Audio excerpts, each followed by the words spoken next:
Damn, boy. Damn, boy, he's sick!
Alright guys, I just want to circle back real quick while the engine's out, and so that you can kind of get an idea of what stays in the engine and what doesn't.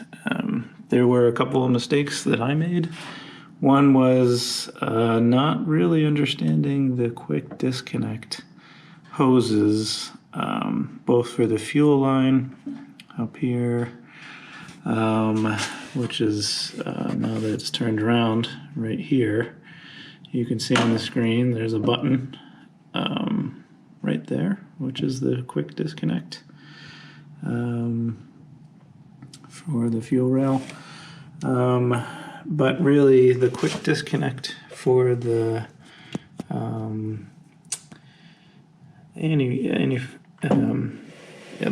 the cooling line, sorry for the camera work, but the cooling line disconnect is right here. It's literally just a matter of kind of pulling out this little pin right here, and the hose just disconnects. So the mistake I made was this here.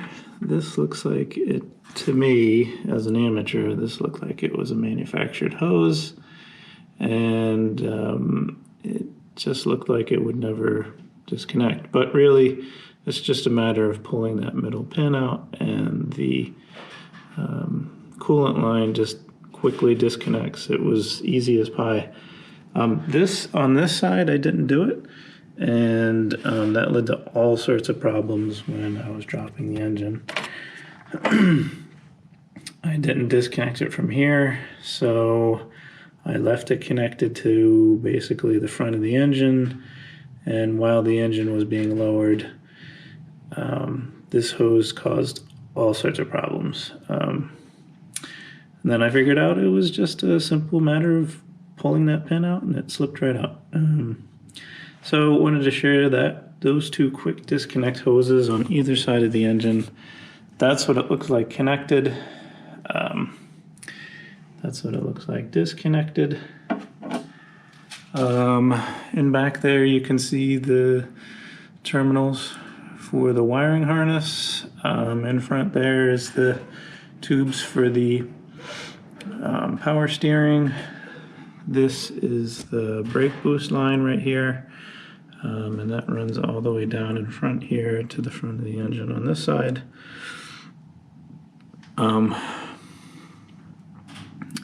Of course, in back there you can see where the transmission lines and gears are, and down way back there you can see the negative terminal disconnect, which bolts onto the side of the engine. So I just want to circle back and show you what the inside of the engine bay looks like when the engine is removed, so you can tell which of these things are supposed to stay and which aren't. Alright guys, that was a long day. That's gonna be just about do it for this episode. We got the whole engine out. It went pretty well actually. I followed the guide step by step. Didn't have any issues that were really that concerning. I used a motorcycle jack from Harbor Freight and two just regular floor jacks. Actually 3 floor jacks altogether. One to support the transmission and the other to raise the car up so we could get the engine out. It's big. That's a big engine. Future episodes we're going to be pulling it apart and cleaning it up and making it new again as best we can. So hope you enjoyed, God, thank God the engine's out. That was a long day. Alright guys, hopefully you liked it, and let me know what you think. Okay.